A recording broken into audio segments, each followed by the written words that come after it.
All right, what is up, everyone? So obviously we all know mass formation psychosis is a big thing now, being talked about, and overall I think it's a good thing that more people are waking up and realizing something is going on psychologically on a mass scale, and it has been for quite some time. Now, this thing is trending on Twitter, which I'm sure wasn't forced in any way. That's sarcasm. Basically saying there is no evidence of mass formation psychosis. Well, here's the thing. I do know that psychosis refers to someone losing touch with reality. Psych refers to the mind, and osis actually is Latin for abnormal condition. You put those together and you have psychosis. So it's an abnormal condition of the mind, referring to an inability to perceive reality in some sense in the way that it actually is. Now, to say there is no evidence of this, I think, is a bit off, and to say that this is something new in the United States is off too. Because Dr. Malone, the guy who was on Joe Rogan, he was talking about it as if it's a new thing, and I'm not sure if I agree with that. Take gun control, for example. You see exactly the same thing happening when surveys were done about gun violence in particular. How bad is it? What's the trend of gun violence? What kind of guns are used the most for violence in the U.S.? Is it handguns, AR-15, shotguns, etc.? Questions like these, when they were posed, to people who advocate for gun control, disproportionately got the answer absolutely dead wrong. They routinely and repeatedly thought that gun violence is far more pervasive than it actually is. They thought that the trend of gun violence is skyrocketing, when in reality it had been on the decline for years and years. You see, you can explain those facts to them and they'll understand it. They'll be able to comprehend it.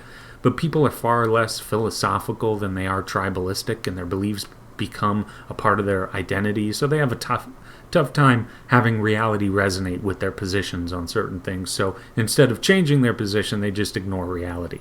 That's pretty much it. The reason why I mention this is because I'm not sure if psychosis is the correct term here. Now, I'm not an expert. I'm fully willing to be proven wrong here.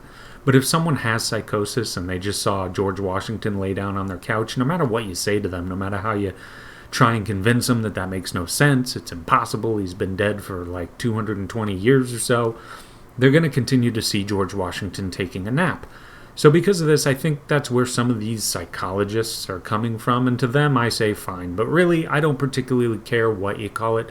Mass hysteria, mass paranoia, mass delusion, mass germophobia, mass media, insanity, whatever it is. Something has happened, and it seems to have something to do with what I mentioned before in regard to gun control. People compartmentalize and behave in ways they never would have in the past. I can cite several different things as evidence of this. First off, it's very obvious. Things like lockdowns, mask mandates 2 years in, vaccine passports, vaccine mandates, booster mandates now, socially distancing for some, unless you're at a BLM rally, which makes no sense. Wear a mask in a restaurant and just slip it down below your mouth when you take a bite to eat. This is both bizarre behavior happening on a mass scale, and it's things that 2 years ago, the very same people I know who support all this stuff today, 1.5 to 2 years ago, were the same people saying that'll never happen, I would oppose that, but no one is advocating for that, and no one will, stop being a conspiracy theorist, etc.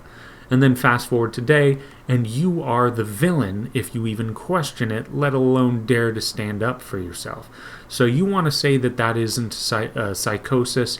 Fine, you might be right. Maybe a better way to describe it is the easing into tyranny. Perhaps we could compromise with that.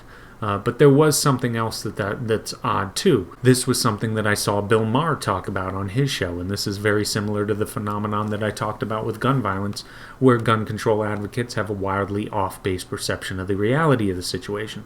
So, in much the same way, and this is really bad, 41% of Democrats in this survey thought that somebody with COVID had a chance of 50% and up of needing to be hospitalized. So if you get COVID, flip a coin. Those are your chances of ending up in the hospital. When the truth is, it's about 1 to 5%. And even among them, as I like to mention, certain groups possibly could have avoided it if they took care of their own health. You know, the overweight and obese, again. And Republicans didn't do well either. A total of 51% of them thought it was 20% or up of people who get COVID end up in the hospital. Although 26% of Republicans did get it right at the true figure 1 to 5%, whereas 10% of Democrats got it right. Now, the real kicker is when you combine the bottom two of the Democrat side, where nearly 70% of Democrats think that if you get COVID, you have a 20% chance or higher of ending up in the hospital. Now, psychosis, hysteria, paranoia, whatever you want to call it, I tend towards calling it hysteria myself. These are people who have a perception that is completely decoupled from the truth. Say whatever you want about what terms you should use. What I just said is bared out completely by this survey. They do not know the truth of what's happening around them. Their assessment of risk is completely useless. It seems to be roided up to a ridiculous degree. That seems to be mass hysteria if I've ever seen it. But again, I don't really care what you want to call it. I'm more worried about the politicians imposing more mandates on people and these people who live in their own weird world cheering them on and giving them support. Long term, that is far more dangerous than COVID ever will be. But the good news, again, as I said at the very beginning, is that people are waking up. That's never a bad thing. But anyway, that's all for now. Like, subscribe, share the video. It's very much appreciated. YouTube hates me, and you take it easy.